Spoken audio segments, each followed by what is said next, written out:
Hello everyone, my name is Irangsa Sirai and I will be the moderator, which is on the topic Market Expansion, Penetration, Product Development and Diversification, Community-Based Social Marketing. So for the presenters, we have Irangsa Sirai, that is myself, Lim Kyungba, Nonen Likat, Chumay B. Hong, Angaponyak, Janbini Catherine Yantan, Guanine, Gracie Rolu and Kate Mia. So for the contents, we have introduction, market expansion, penetration, product development, diversification, community-based social marketing, and lastly we have conclusion. So before moving on to the introduction, this market expansion, penetration, product development, and diversification, community-based social marketing, this is an important element that comes under social enterprise and social marketing. And to know its role and its importance, I give time to the next presenter for their presentation. The topic which I'm going to present is market expansion.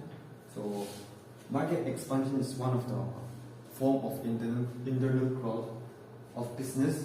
It means that enlargement of increase in the same line of activities. So some of the points under the market expansions are: one is expansion through market penetrations. So it means that the enterprise increase the sale of its existing product by enlarging the same existing market. So in other words, market penetration means making deeper in the existing market. Next point is expansion through market developments. So it implies that exploring new markets for the existing product in order to increase the sale of the existing product. The enterprises make search of new consumer.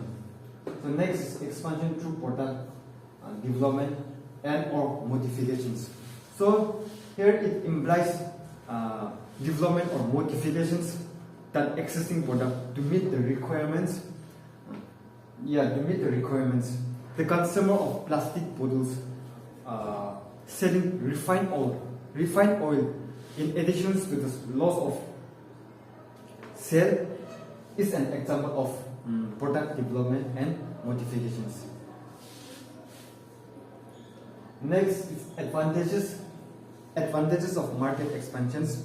So growth through expansion is natural and creative. So one of the advantages is market expansion is when we have business. When we have business, so if it is not expansion, if it's not growth, it's not productive. So during that process of growth, it is a gradual change. It takes slowly. And two is enterprises growth without making major changes. So in the process of market expansions, the enterprises growth without making a major change as it is organizational structure.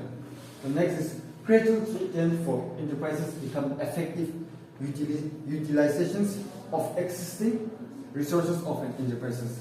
So in here what it means that during the process of expansions, it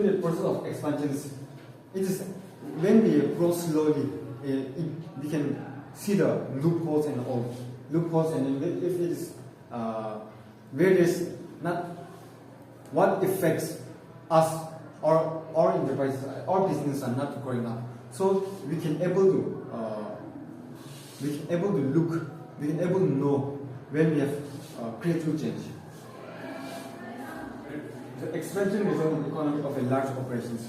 So when we in expansion took place, expansion means we have business. So in business, say like you have one business set up here, and then you have expanded to another place. So when it's taking place, it also cover up the large scale of populations and large scale of area. Next is disadvantages.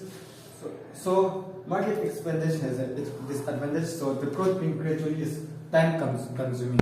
It's a lot of time consuming.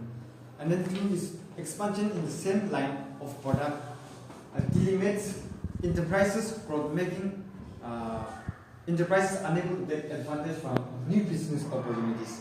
So next disadvantage is the use of modern technology is limited due to the limited resources at the disposal of enterprises, and it weakens the competitive strength of the enterprises. Speaking on penetration, first let us know what is market penetration. Market penetration is a measure of how much a product or service is being used by customer compared to the total estimated market for that product or services. Market penetration can also be used in developing strategies employed to increase the market share of a particular product or services. Market penetration also relates to the number of potential customers that have purchased a specific company product instead of a competitor's product. Understanding market penetration can be used to determine the size of the potential market. If the total market is large, new entrants to the industry might be encouraged that they can gain market share or a percentage of the total number of potential customers in the industry. Market penetration strategies: 1. Change product pricing. 2. Change new product. 3. Seek partnership. 4. Target new geographies. 1. Change product pricing. More likely that a company won't be able to increase market share by increasing its price. Though valuable goods to contradict the law of supply and demand, a company can more likely increase market penetration by lower its price. It also requires an understanding of its customer base and whether a lower price will attract the consumer the company intends to have long term. To change new product, though the market penetration often occurs with existing product, a company may be able to solve a customer problem in an innovative way with a new good. 3. Seek partnership. Instead of seeking new place to operate, companies may penetrate new market by seeking new people to work with. 4. Target new geographies. Online sales, online store example, Jack and Jill. With the proliferation of online sales, many businesses may already have access to wider market than they realize. Thank you. I'll be presenting on the stages of development required for the product team. The first one is identifying the market needs. In order to create the product, it is important to determine if there is a need in it. This can be done by speaking with customers and doing the required activities like conducting a market days and a survey. Through this, the product team should be able to know if there is a need in it and a problem to be solved. The second one is quantify the opportunity. Just because there is a problem in the market does not mean that a product should be created. Not all problems need product-based management. And there should be a willingness for a customer in order to afford the requirement of the product. The third one is conceptualize the product. After quantifying the opportunity, a team can begin creative and brainstorming the idea in order to solve the problems and meet the needs of the market. This can lead to the creation of several potential solutions that will be researched. The fourth one is validate the solutions. Creation can be costly, so it is worth taking time to assess and validate the concept. This assessment can be carried out for a conceptual level to weed out the design that is not necessary further. The fifth one is build a product roadmap. Once the proposed concept has been settled, it is time for the product management team to build a roadmap and this team and goal are to be developed first in order to solve the important part of the challenges. The steps should lead to the creation of new product and a vision of the product that can be tested and examined by section of the market. 5. Build a product roadmap. Once the proposed concept has been settled, it is time for the product management team to create a roadmap for the product. The team and goals are to be developed first to solve the important parts of the challenges. These steps should lead to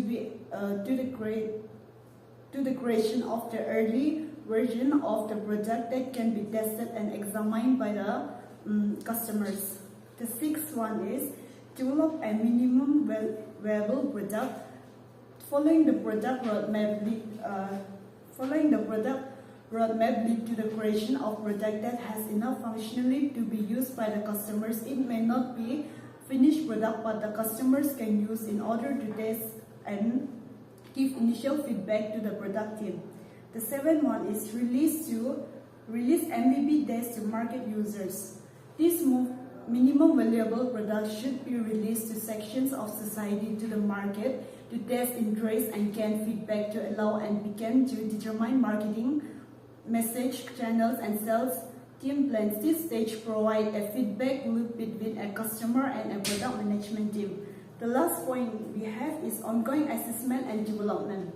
Using the feedback gained from the MVP release, one can now begin to work and change to your product through following the feedbacks from the customers, and also this can help in creation of different products in the market. Speaking on product development, so this product development, it is a series of steps that includes the conceptualization, design, development, and marketing of newly created or newly rebranded goods or services. So it is also known as new product management.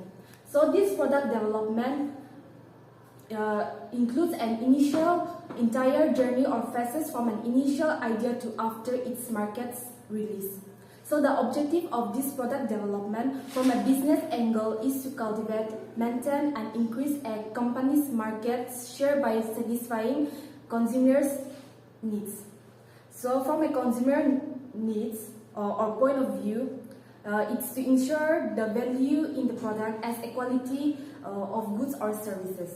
This product development is important to ensure value for potential customers as well as ensuring that there is a demand and your final products are of the highest possible quality before you take the product to markets. The project manager works to initiate new product launches and initiates product ideation and market research.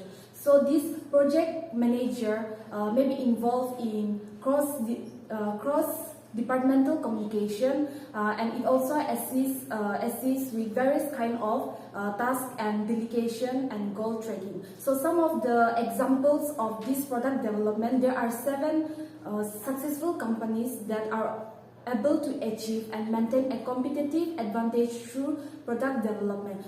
Some of the examples of these successful product development companies includes like Google, Amazon, Netflix, Zoom, Booking.com, Typeform, and Revolt. So these companies are able to achieve and maintain a competitive advantage through product development. Speaking on the diversification community-based social marketing, I'll be explaining on the step 1 and step 2.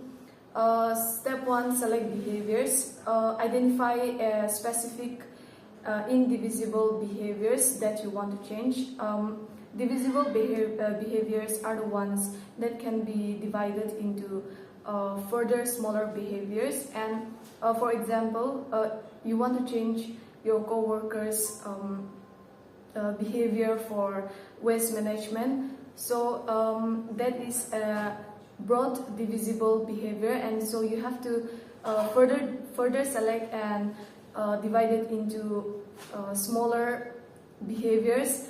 For example, like properly recycling, properly disposing, and properly composting. Each of these steps are has its own barriers, and so it should be considered it as separately. And the step 2, identify behaviors and benefits. Barriers prevents individuals from engaging into behaviors, while benefits are a positive factor. In order to implement an effective behavior change, you will be needing to identify the barriers and benefits that are affecting your behaviors. And for that, there are 4 key steps to identify those barriers and benefits. Those are through research, observe and focus group and conduct a survey. Thank you. Continuing with the diversification community-based social marketing, I will be explaining the step 3, that is pilot the strategy. In order to pilot the strategy, think of the piloting as a test run to work out the bugs before committing to carry out the strategy broadly. Although plotting is important, it takes a lot of time and resources. So let me highlight some few tips to apply well piloting. First step is try to use a minimum of 2 groups. Conduct your pilot when possible to make sure the change you observe are a result of your intervention and not coincidental. So the next is make sure to accurately measure the behavior change outcome when evaluating the success of the pilot.